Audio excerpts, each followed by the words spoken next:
Chapter 14. The Great Beast. And the angel said unto me, Wherefore didst thou marvel? I will tell thee the mystery of the woman, and of the beast that carrieth her. Rev. 17:7. History is full of the accounts of tyrants and despots who have had the goal of ruling over the world. They are usually led by vain ambition, personal motives, and wicked practices. They believe that the end justifies their means. Names of those ancient aspirants, like an echo, keep returning: Pharaoh, Caesar, Genghis Khan, etc. More recently, there were Hitler, Mussolini, Toho, Stalin, and Mao Zedong. We now have a new crop of names, possibly more subtle, to add to the list, i.e., Rothschild, Rockefeller, Kennedy, Kissinger, Bush, etc. Their vanity is the same, their deeds are the same, and their desire to rule the world is the same. Ancient or modern, the plan to rule the world still would be by wealth and politics, by death and destruction. This time, however, the plan may be more successful, for it is written that she, Babylon, made all nations drink of the wine of the wrath of her fornication. Rev. 14:8. If all the kingdoms of the world, under the direction of corrupt atheists, dictators, and murderers, were to establish the new world order under the United Nations, imagine what it would be like. With no honor among thieves, total chaos and control would result.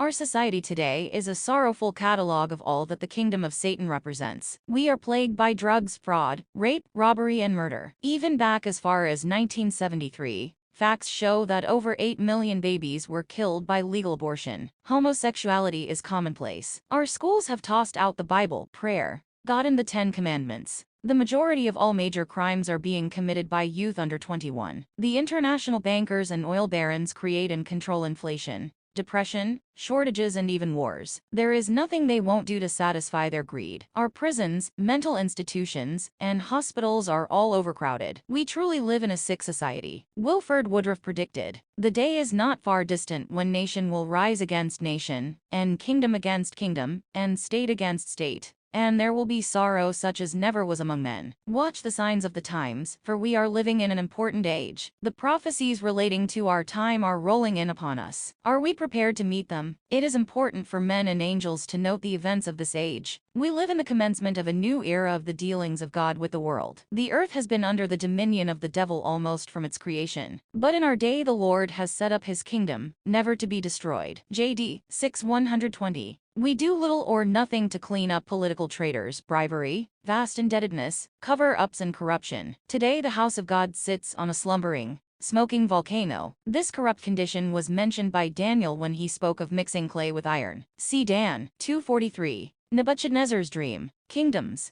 Head of gold, Asio, Babylonish monarchy. 671-538 BC. Breast and arms of silver, Medo-Persian Empire. 538-331 BC. Belly and thighs of brass, Greco-Macedonian kingdom. 331-160 BC. Legs of iron, the Great Roman Empire. 160 BC to 488 AD. Feet and toes, kingdoms of the 10 toes. Part iron and part clay, 496 to 1829 AD. As they originated, the beasts mentioned in Daniel and Revelation have often been interpreted to be representative of portions of the kingdom of God. This was not only the interpretation of many sectarian churches, but also on one occasion of a Mormon elder. The prophet Joseph interpreted these beasts. I will endeavor to instruct you in relation to the meaning of the beasts and figures spoken of. I should not have called up the subject had it not been for this circumstance. Elder Pelatiah Brown, one of the wisest old heads we have among us, and whom I now see before me, has been preaching concerning the beast, which was full of eyes before and behind, and for this he was hauled up for trial before the High Council. The High Council undertook to censure and correct Elder Brown because of his teachings in relation to the beasts. Whether they actually corrected him or not, I am a little doubtful, but don't care. Father Brown came to me to know what he should do about it. The subject particularly referred to was the 4 beasts and 24 elders mentioned in Rev. 5:8, and when he had taken the book, the 4 beasts and 24 elders fell down before the Lamb, having every one of them harps, and golden vials full of odors, which are the prayers of saints. Father Brown has been to work and confounded all Christendom by making out that the 4 beasts represented the different kingdoms of God on the earth. The wise men of the day could not do anything with him, and why should we find fault? Anything to whip sectarianism, to put down priestcraft, and bring the human family to a knowledge of the truth. A club is better than no weapon for a poor man to fight with. Father Brown did whip sectarianism, and so far so good. but I could not help laughing at the idea of God making use of the figure of a beast to represent his kingdom on the earth consisting of men, when he could as well have used a far more noble and consistent figure. What? The Lord made use of the figure of a creature of the brute creation to represent that which is much more noble, glorious, and important, the glories and majesty of his kingdom? By taking a lesser figure to represent a greater, you missed it that time, old gentleman, but the sectarians did not know enough to detect you. When God made use of the figure of a beast in visions to the prophets, he did it to represent those kingdoms which had degenerated and become corrupt, savage and beast-like in their dispositions, even the degenerate kingdoms of the wicked world. But he never made use of the figure of a beast, nor any of the brute kind to represent his kingdom. Daniel says, ch. 7:16, when he saw the vision of the four beasts, I came near unto one of them that stood by, and asked him the truth of all this. The angel interpreted the vision to Daniel, but we find, by the interpretation, that the figures of beasts had no allusion to the kingdom of God. You there see that the beasts are spoken of to represent the kingdoms of the world, the inhabitants whereof were beastly and abominable characters. They were murderers, corrupt, carnivorous, and brutal in their dispositions. TPJS, pages 288 to 289.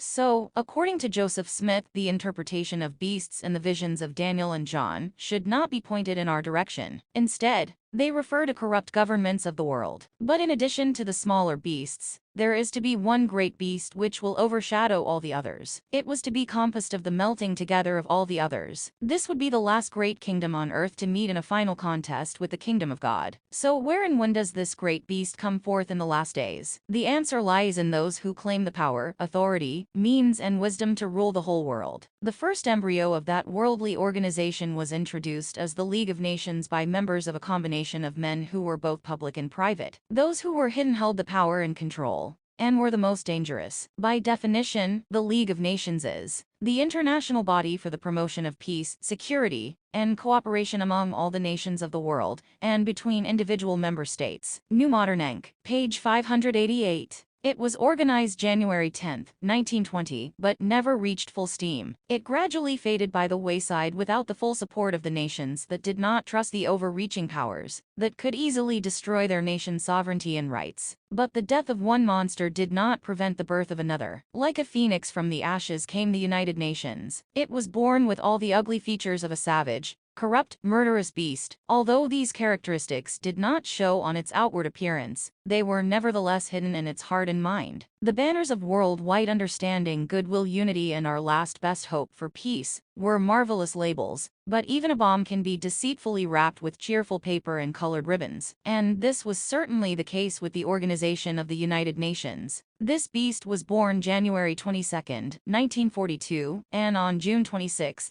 1945, a conference was held in San Francisco, where they adopted an international charter. The main creators of the United Nations were Alger Hiss, Harry Dexter White, and Lachlan Curry, all dedicated communists. Ironically, Hiss and Curry were aides to President Roosevelt. On the surface, the UN would promote world peace, which Adolf Hitler, Joseph Stalin, and Mao Zedong and other tyrants of the past had also claimed. Peace can be defined in two ways. 1. Freedom and liberty, or 2. The absence of war. By the latter definition, people living under an absolute tyranny and dictatorship could be living in peace. For communist and internationalist dictatorial one-worlders to be on peacekeeping missions is like the mafia supervising the prevention of crime. Interestingly, the United Nations Constitution and the Soviet Constitution are very similar, and in some places are word for word. The governments of the United Nations, Communist China, and the Soviet Union are based on rights given to the people by the government. The American government was designed to be just the reverse. The government should derive its rights from the people. Edward Griffin wrote an excellent book on the United Nations, in which he summarized his findings with the following.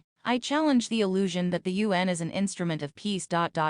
It could not be less of a cruel hoax if it had been organized in hell for the sole purpose of aiding and abetting the destruction of the United States. Fearful Master, Griffin, page 158. United Nations Headquarters in New York City. The gospel of the United Nations is called the New World Order. It is simply a system of total control over finance, education, judiciary, military, politics, and religion. Even our individual rights would be owned by this supersized, all-inclusive government. Thomas Jefferson warned, when all government, domestic and foreign, in little as in great things, shall be drawn to Washington as the center of all power. It will render powerless the checks provided of one government or another, and will become as venal and oppressive as the government from which we separated. Wisdom of Thomas Jefferson, Edward Boykin, pages 105 to 106. These events were described in the prophecies of the past. For example, the parts of Daniel's image were interpreted by Joseph Smith. Daniel's image, whose head was gold, and body, arms, legs and feet, were composed of the different materials described in his vision, represents different governments. The gold head was to represent Nebuchadnezzar, king of Babylon. The other parts, other kings and forms of government which I shall not now mention in detail,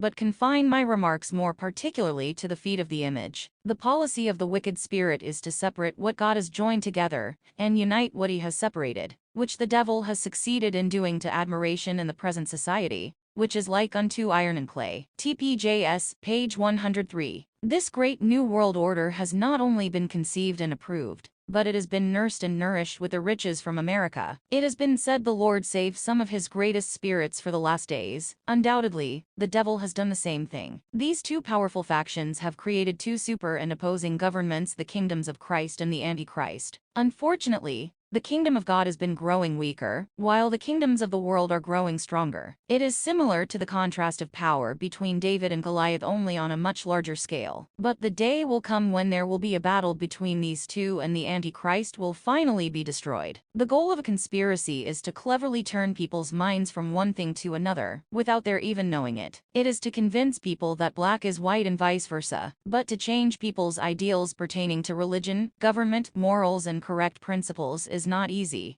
It involves very special tactics and evil designs to seduce a moral priest to be immoral, a policeman to turn into a criminal, a military man to fight for the enemy, or a patriot to become a traitor. Some individuals in these conspiracies have labored all their lives to see the fulfillment of their objectives, even knowing that they may not occur until years and years later. Such diligence and patience has to be admired, but also pitied and exposed. Americans and Mormons alike have been blinded by the secret combinations, which have infiltrated into the United States government. We have been warned but have failed to see and recognize the enemy, because the camouflage made it too difficult to detect. We have opened the gates and let in a modern Trojan horse. See adaptation of illustration on following page. Today, the United Nations government, consisting of more than 180 member nations, is the biggest government on earth and should be our biggest concern. That great mastermind of evil, who presented his plan in the pre-existence to overthrow the kingdom of God, has patiently worked on earth for 6,000 years to accomplish that objective. With his tools of wealth, power, deception and wickedness, he has almost achieved his objective. He has bought up the armies, navies and governments of the world, and will soon reign with blood and terror over all the earth. Where there is no vision, the people perish. Proverbs 29:18. The largest Trojan horse in history,